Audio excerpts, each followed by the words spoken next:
$22.9K 54. Imagine it's 2005, and a top Republican lawmaker boasted about closing Social Security Agency bureaus, making it tougher for seniors to get their checks. Or imagine it's 2009, and a leading Democrat bragged about cutting supplies for army units in Iraq, hobbling the war effort. Crazy, right? Well, it's 2017, and the second most powerful Republican in the U.S. Senate just crowed about how he and his colleagues have wrecked part of the Affordable Care Act, undermining a program that helps millions to get insurance. The Republican is John Cornyn, from Texas, who is the Senate Majority Whip. He was talking about a provision of the GOP tax cut bill that eliminates the individual mandate, which imposes a financial penalty upon people who do not get health insurance. The mandate, which took effect in 2014 along with the Affordable Care Act's protections for people with pre-existing conditions, serves several important functions. Among the most important is encouraging healthy people to sign up for coverage, so that insurers can spread the cost of high medical bills broadly and, in the process, keep premiums more manageable. The mandate is generally unpopular and, for the people who end up paying it, it can be a real financial burden. But without the mandate in place, premiums will rise for people buying coverage on their own, insurers will be more likely to abandon markets, and the number of people without coverage will increase. Nobody seriously disputes this. The only question is over the magnitude of the effects. Cornyn is well aware of this and, judging by comments that Bloomberg Politics reported on Tuesday, it's the outcome he prefers. Arguably, doing away with the individual mandate makes the Affordable Care Act unworkable, not that it was particularly great beforehand, Cornyn said.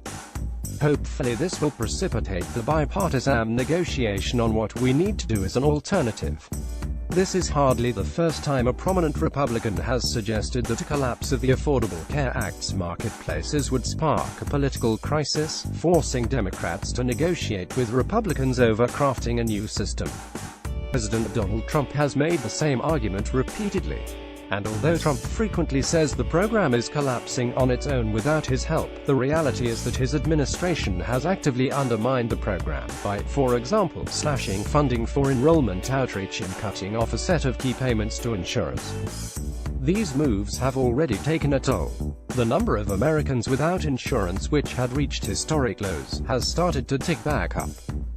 Premiums for people buying coverage on their own this year are considerably higher than they would be if not for GOP sabotage. Charles Gabber, analyst and proprietor of AccuSignups.net, has estimated about 2/3 of this year's increases are a byproduct of Republican action. To be clear, taking away the mandate won't make the Affordable Care Act truly unworkable, as Cornyn says.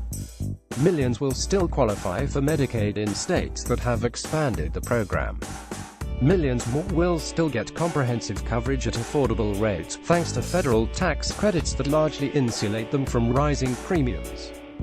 But people who buy coverage on their own and make too much money to qualify for tax credits will have to pay even more for their insurance than they do now, and it was too much for many of them already. Insurers, most of whom struggle to cover the costs in the first few years of the law's implementation, will be even more likely to abandon it. It's of course possible that Cornyn, Trump and their allies are correct, that by inflicting yet more damage on the health care system, Republicans will increase the public's appetite for full repeal and weaken Democratic resolve to oppose it. But the polling on health care has been remarkably consistent over the last few months. For all of the public's very real misgivings about the Affordable Care Act and its effects, most Americans prefer that the program stay in place. They want Congress to fix its problems, to make coverage more affordable for those struggling to pay for it. They don't want Congress to take insurance away from millions who have gotten it, which is precisely what GOP repeal proposals would do. The polls also tell a consistent story about how the public will react if insurance markets continue to deteriorate, so that premiums keep going up and carriers keep leaving markets. Voters say they are more likely to hold Republicans, rather than Democrats, responsible for what happens with health care now. Given the GOP's recent action and rhetoric, it's no wonder why. Download. Do you have information you want to share with HuffPost? Here's how. Jonathan Cohn, senior national correspondent,